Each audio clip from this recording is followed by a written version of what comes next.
Kali ide-ide ini minta tuh dukung tuh balik itu pabrik pada khusus. kita nomor ya. Nah, ada 10.000 tergantung pang bang. Abi foto kan sih? Ini pang biasa. Abi foto. Pada khusus.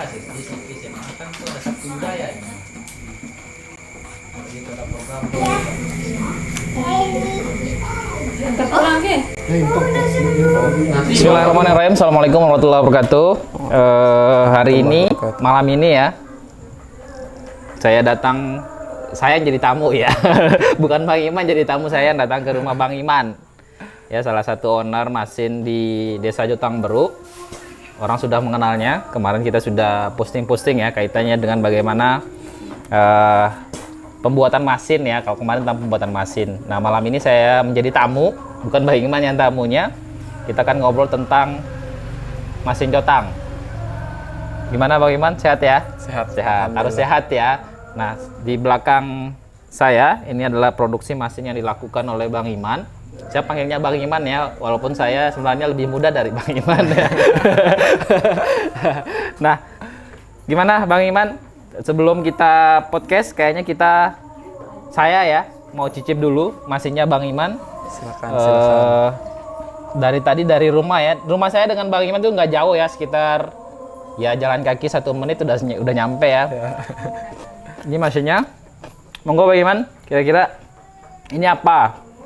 Orang Jawa, orang luar sana kan nggak tahu ini apa. Enak banget. Mesin Jotang. Mesin Jotang adalah mesin yang terenak yang pernah saya, ya karena kita berada di lingkungan mesin nih Bang Iman ya. Rumah saya di belakangnya rumah Bang Iman. Nah, kira gimana nih? Kok bisa ada ide buat mesin? Bang Iman kan masih muda. Ya.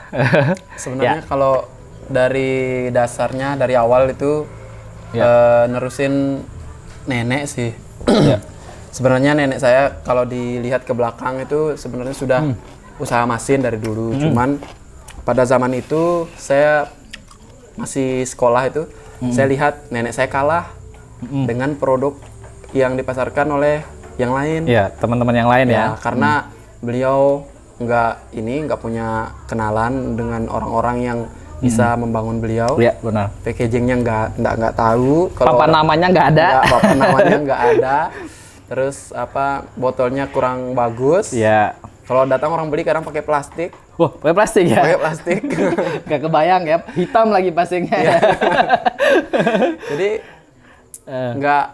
nggak bisa membantu beliau untuk lebih terkenal daripada yang lain. Benar. Sementara produknya cukup bisa bersaing. Iya, sih. benar. Itulah yang membuat saya ketika saya sudah selesai kuliah, saya nggak mau cuma mengandalkan pendidikan sarjana itu untuk cari pekerjaan. Iya. Saya pengennya buka peluangnya sendiri. Iya. Jadi saya coba meneruskan dengan modifikasi rasa dan packaging. Packagingnya ya. Jadi kuncinya adalah di packaging. Ya, mungkin dulu ya tadi udah disampaikan Bang Iman bahwasannya dulu menggunakan plastik, tapi kan mindset orang dulu ya plastik tuh higienis sebenarnya ya, karena teknologi kan belum begitu canggih. Sembari menunggu azan dulu, kita nikmati dulu mesin dari Bang Iman.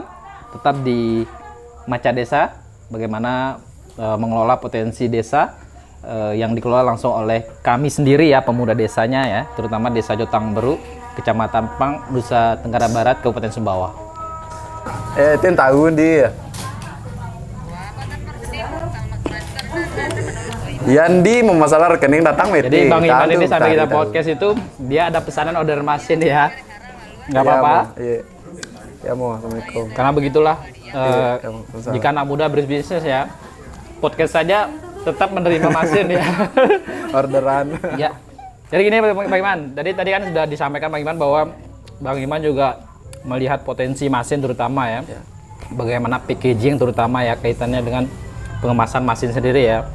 Kalau Bang Iman tadi udah melihat mungkin teman-teman yang lain nenek ya, mungkin nggak packagingan karena memang mereka mungkin dibantu ya, disponsori oleh beberapa sponsori ya, Pemda atau apa lah segala macam. Nah, kira-kira kemasan Bang Iman kan ini sudah mungkin saya bilang higienis ya.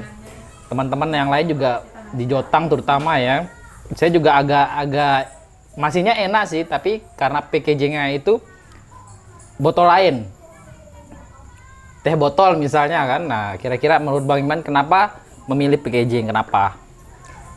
Karena kan saya lihat dulu kan, menurut saya kalau Ya. usaha itu kan harus kita lihat sasaran pasarnya. Sasaran pasar ya. Jadi kalau kita mau sasaran pasar kita lebih luas, kita harus pilih packaging yang bisa diterima oleh kalangan masyarakat yang lebih luas juga. Oke, sebentar saya akan dulu. Bang Iman lulusan apa? Sarjana Pendidikan Agama Islam S1.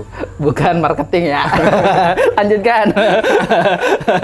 Jadi Ya. saya milihnya itu karena saya punya cita-cita itu biar bisa Masin itu nggak hanya masyarakat Empang, masyarakat Sumbawa, tapi juga bisa orang lain dari luar kita Sumbawa itu. Alhamdulillah sekarang itu kita juga ada pengiriman ke Hong Kong, Taiwan, Singapura, Malaysia, Dubai, Saya nggak nyangka Korea. loh. Berarti ini Masin Bang Iman ini sudah sampai luar negeri loh. Berarti ini udah ekspor ya. Ya, Walaupun tidak dalam bentuk kontainer ya. ya belum dalam bentuk kontainer, dalam jumlah-jumlah yang belum terlalu Berapa banyak. biasanya kalau kirim ke luar negeri? Ke Taiwan biasanya 10 kilo. 10 kilo itu sekitar 30 botol. 30 botol ya. 30 botol 30 ya. botol lebih. Semua mereka yang tanggung untuk pengirimannya cukup ditotalin berapa harganya. Ya, itu yang diterima ya. Ya. Nah, luar biasa ya. Jadi podcast pada malam hari ini ya luar biasa. Jadi kita sambil makan Masin ya. Kemudian kedepannya Bang Iman, ini kan Masin Bang Iman kan kalau saya melihat ya, karena juga saya pencinta media sosial yang terus melihat bagaimana perkembangan teman-teman di media sosial terutama. Nah, sebagai pemuda Jotang Bang Iman, kira-kira kalau Bang Iman mengeja ya potensi desa Jotang dengan produknya yang banyak banget, salah satunya Masin. Nah, kira-kira ke depan Bang Iman seperti apa gambarannya untuk pengembangan Masin ini sendiri? Kalau Masin sih tentunya kita maunya ke depannya itu produksinya lebih besar. Lebih besar ya? Lebih besar. Dan selain itu kita juga ingin untuk packagingnya juga bervariasi. Variasi ya, ada modifikasi. Rasanya juga variasi yang kita ada yang sedang, ada yang super pedas dan lain sebagainya. Cuman kedepannya kita merangkak pelan-pelan. Pelan-pelan ya. Karena usaha itu di mana-mana pasti kendalanya modal. Modal ya, itu modal ya. Apalagi kami selama ini meskipun peralatan sudah ada beberapa yang menggunakan alat bantu mesin, Ya. tapi kami full 100% dari pribadi, tidak ada pemberian modal dari lain. Iya. Para pemodal investor, ini perlu kita bantu UMKM kita di desa ya, bagaimanapun caranya. Ya paling tidak biar anak muda seperti Bang Iman ini kan bisa berkembang dan sebagainya. Tadi di awal podcast juga kita sudah bicara dengan Bang Iman. Rencananya ya Bang Iman pengen mesin apa nih kira-kira nih? Kan tadi ngobrol tentang mesin ya. Karena nggak mungkin kayak katanya ini yang di belakang saya itu ada berapa itu hampir 10 box ya. Katanya sudah ada yang pesan. Ya, Nggak kebayang saya. Sudah ada yang keep semua, itu pun kalau cukup. Nah, masih kalau belum cukup cukup ya. Masih belum cukup sih. Segini banyak juga butuhkan mesin. Nah, kira mesin apa yang Kita sih dalam waktu dekat ini pertama sih spinner. spinner Ya, ya? karena untuk mesin yang bagus itu kadar airnya harus sedikit. Jadi harus diperas menggunakan spinner. Kemudian yang kedua mixer untuk ngaduknya biar kita nggak langsung bersentuhan dengan tangan. Kan kebanyakan orang ya, mesin itu sudah dibuat tradisional. Kira-kira nanti kalau pakai mesin pengaruh nggak ke rasa? Selama mesin itu tidak bersentuhan langsung dengan bahannya. Kalau kita kan seperti gilingan mesin itu digerakkan pakai mesin, tapi mesinnya itu cuman bergerak, tapi nggak langsung seperti blender kan, mesinnya di bawah langsung di atasnya putarannya. Itu berpengaruh itu karena iya. uap mesin atau panas mesin rasanya pasti masuk ke Asap situ. apa segala Ya. macam ya. Jadi kalau ini kan berbeda. Ya. Ini kan cuman besi yang berputar yang membuat cabai itu menjadi halus. Halus. Itu pun kehalusannya tidak halus banget. Nggak boleh Terlalu hancur gitu ya. biji cabai itu nggak boleh hancur. Nggak boleh hancur Maka itu yang mempengaruhi mesin itu enak apa enggaknya. Iya. Jadi sebenarnya ini sedang kita workshop sebenarnya ini ya tentang mesin ya. Tadi Bang Iwan sudah nyampaikan bahwa produksi mesin ini kan ya, butuh mesin juga ya. Iya. Tapi catatannya ternyata mesin Bang Iman ketika nanti menggunakan teknologi mungkin ya, ya nggak akan ngaruh rasanya. Kalau saya sih, karena Bang Iman sudah punya penikmat sendiri ya terkait dengan Masin. Nah, kalau menurut Bang Iman nih, pesan dan kesan ini. Oh, sebelum pesan dan kesan ya, kira-kira pemerintah desa gimana? Dukung nggak ya? Nggak apa-apa. Karena kemarin saya sudah podcast dengan Pak Kade Desa Jotang Beru. Ya ini kan harus berimbang. Ya. Nah, Kalau mungkin didukung secara apa namanya? full ya, penuh ya. Penuh sih, secara maksud saya dukungan, saran dan lain sebagainya mungkin iya sih. Cuman kalau dari segi bantuan untuk UMKM dan lain sebagainya, contoh kan di desa itu ada uang apa itu namanya? Yang disimpan yang pinjam itu. Kayak koperasi gitu ya. Ya. Koperasi desa itu kan ada itu. Cuman kita seharusnya bagi kami pelaku UMKM itu kita bisa menikmati itu. Bisa mengakses. Ya, bisa mengakses itu. Tapi selama ini hanya diakses dari orang-orang yang tertentu dan tidak terbuka menurut kami. Ya, menurut kami. Atau mungkin kami juga belum mendapat infonya, mungkin terbuka atau kami yang mungkin belum mendapat itu. Iya. Cuman selama ini memang Iya. nggak bisa kami akses itu. Oh. Hanya digunakan oleh petani-petani jagung. Jagung. Berarti lebih prioritas jagung dong. Tapi kalau saya melihat ya, jagung itu kan ya untuk mungkin hasilnya banyak ya, karena kita harus menunggu berapa bulan kan. Kalau ini sih sedikit, tapi lama-lama menjadi bukit. Kalau saya ya, teman ya. Mungkin kalau pemerintah desa, terutama Desa Jotang Beru, kalau bisa melihat podcast ini, semoga kedepannya ya bisa Bang Iman bisa mengakses ya, terutama kaitannya dengan pendanaan Bang Iman ya. Insya Allah nanti kita akan share ke Pak Kades Bang Iman kaitannya dengan bagaimana supaya kami anak muda terutama ya bisa menginspirasi ya dari Masin ini.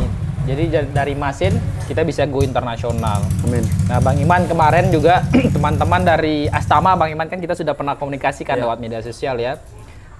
Ke depan wisatawan asing ya, kita akan coba create menjadi destinasi pariwisata. Nah, kira-kira kalau Bang Iman, menurut Bang Iman nih ketika Masin ini kita jadikan sebagai atraksi wisata budaya ya. Nah, kira-kira seperti apa, Bang? Apakah bisa nggak ya? Bisa, sangat bisa sekali. Nanti kita cuma kita tentukan lokasinya, bagaimana step by stepnya yang kita mau tampilkan. Ya. Terus nanti kita siapkan orang-orang yang ada di situ, karena nggak mungkin di setiap step itu saya bisa handle semuanya. Sendiri ya? Iya. Dari cabenya harus diulek secara tradisional. Ya.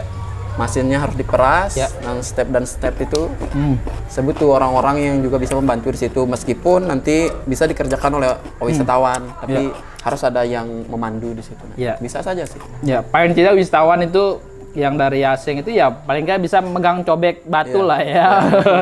Walaupun nanti prosesnya bisa mereka lihat sendiri nantinya ya, baik itu menggunakan mesin dan menggunakan non mesin. Terakhir Bang Iman, kira-kira pesan untuk pemerintah desa kaitannya dengan pengembangan UKM muda gitu, dan bagaimana kedepannya biar anak muda Jotang terutama bisa terlibat. 2 poin itu sekalian nanti closing statement. Saya asing makan ya, bukan asing ngomong ya. Dari kami sih, Ya. kami harap bukan hanya pemerintah desa Jotang Beru sih, semua pemerintah desa itu, saran kami jangan sampai kemajuan itu cuman sebelah mata atau sebelah tangan. Sebelah tangan ya.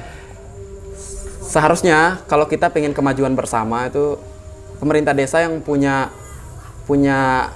andil di situ yang lebih besar, merangkum anak-anak muda. Karena biasanya anak muda ini punya semangat tapi nggak punya akses. Udah punya wadah ya. Terus ketika dia punya semangat, punya kemauan, terus dirangkul, disemangati, dibantu, pasti desa itu akan maju dengan sendirinya. Jadi desa itu nggak akan banyak kegiatan-kegiatan yang nggak berguna, karaoke nggak jelas, togel-togel yang merajalela itu.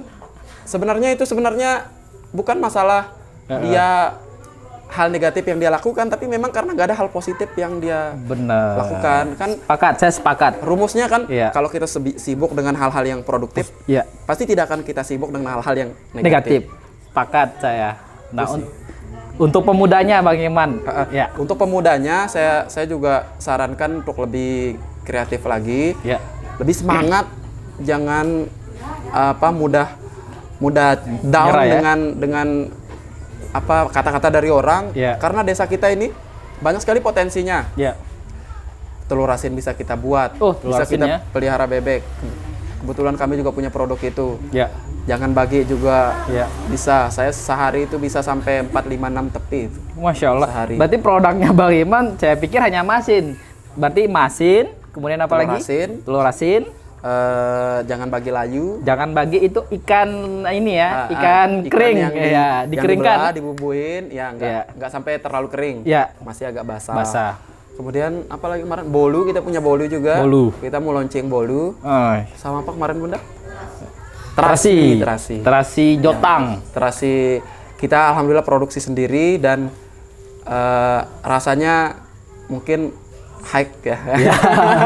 Wah, harus kita coba. Ya. Terus kameramen kita orang Timor Leste, dia harus coba masin dan terasi kita ini. Terasi itu mungkin baru pertama. Yang pertama yang buat terasi di sini. Di sini ya pertama ya? Ya. Tentu dengan rasa yang berbeda dong. Dulu pernah ada, cuma sekarang sudah off. Sekarang menjadi satu-satunya. Di jotang ya? Biani juga tapi enggak sih. Tapi mungkin produksi sendiri. Ya mungkin sudah produksi orang luar kemudian dikemas saja mungkin ya. Penipok dulu produksi Penipok sendiri, cuman enggak Beliau sudah nggak kuat lagi ya. nggak kuat lagi. Beliau sudah sepuh. Sepuh. Jadi sebenarnya ini kalau saya melihat ya, karena dulu saya juga sering bawa masin, bawa piring ya di neneknya Bang Iman, kemudian tetangga. Kita juga masih keluarga sih sebenarnya dengan Bang Iman, nggak jauh-jauh ya. Jadi tadi Bang Iman sudah menyampaikan produknya, tadi sudah sedikit curhat, kita nggak akan cut karena ini memang nyatanya ya. Pemerintah desa, mungkin nggak pemerintah desa Jotang Beru, mungkin teman-teman di luar sana ya yang punya kendala tapi punya potensi yang luar biasa, ya monggo ya pemerintah dong harus jangan sebelah mata menilai gitu. Jangan karena dekat dengan mungkin keluarga atau apa segala macam, porsi untuk adik-adik yang muda ini kemudian di-cut. Nah, jangan seperti itu sih kalau saya. Nah, kemudian saya udah nggak sabar lagi ya, kita tutup podcast ini, kita akan makan masin dengan Bang Iman. Sebenarnya Bang Iman ini, mungkin terakhir Bang Iman, selain produk masin, kegiatannya apa sih?